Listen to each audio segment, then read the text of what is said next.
Found out my friends introduced me to my girlfriend as joke. They've all slept with her before. I'm incredibly shocked and don't know what to do. Part 3. Update. My girlfriend and I are doing well. She's still quite upset about what friends did, but that's perfectly understandable. I've been comforting her, letting her know I'm not going anywhere and that I won't be breaking up her at all. I love her with all my heart. I've been letting her know that constantly during all this. I want her to feel loved and appreciated because her past being brought up suddenly definitely gave her a shock. I want her to feel loved. That's exactly what I'm doing.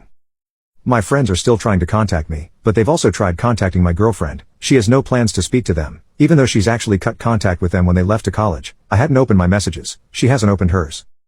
There's something I do want to quickly talk about though. I saw a few comments that said my girlfriend may have slept with my friends while being with me. I want to start by saying, my girlfriend actually removed all of them from her social media when they left to college. Her reason for removing them was because she didn't see them as friends anymore. I didn't push her for more explanations. I just left it at that. Every time I went to visit my friends in the other city, she'll never go with me. She never wanted to. She simply didn't want to hang out with them. She'll always stay with her mother for the weekend when I'll leave to go visit. Again, I never pushed for explanations. She simply told me she didn't want to hang out with them. That they all drifted apart since high school. I understood that as we all tend to drift apart from friends we had in high school. Of course, now we all know the truth why she didn't want to be near them. Also, for the people that are telling me why she didn't tell me the truth, you really think it could be that easy for her? I can completely understand why she didn't tell me. I 100% understand. She didn't tell me because she was worried I'll immediately judge her, that I'll immediately see her as an S. She wanted me to get to know the real her, and I absolutely understand that. She didn't want to just make love with me, she wanted something real. That's why she didn't tell.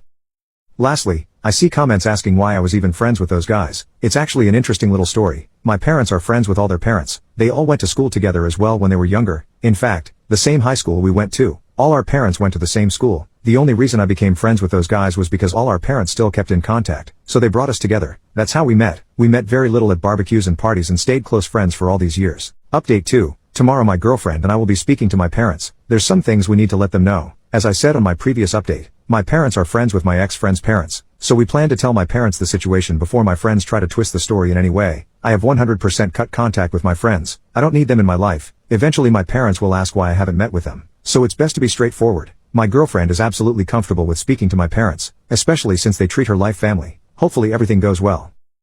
Update 3. Sarah and I decided to speak to my parents about everything that has happened. I saw a few comments saying it isn't a good idea to tell my parents, but we believed it was the right thing to do. We're both worried my ex-friends would try to change up the story, so we decided to approach my parents about this. Like I said on my post, my parents treat my girlfriend like family, especially my dad who's very protective. Wow, it went pretty well. Telling them went much better than we expected. We both were super nervous to even bring it up, but my parents were very supportive and listened to what we had to say. Sarah didn't go into so much personal detail. She said that she has history with my ex-friends that she wasn't proud of. My parents aren't dumb. They definitely understood what she meant but didn't pressure her to say anything she didn't want to. We told them we were worried about my ex-friends saying anything first, possibly changing up the story to make Sarah look bad. My parents really appreciated that we spoke to them about this. They knew something like this would be tough to talk about. My dad of course was in protective mode asking Sarah if she wasn't hurt physically, but she insisted to him that she was okay. My dad works with one of the dads of my ex-friends, so I told him not to bring anything up right now. I did tell him to be on the lookout if any of my ex-friends' dads end up mentioning anything. That'll show us my friends actually did bring up it already. My dad said he'll definitely be looking out if he hears anything. He's being very supportive about all of this. Eventually we'll want my friends' parents to know about the situation if things get messy, but we're a little worried on how they'll react. Overall all of this went very great, and it made me, especially Sarah, very comfortable and more relaxed.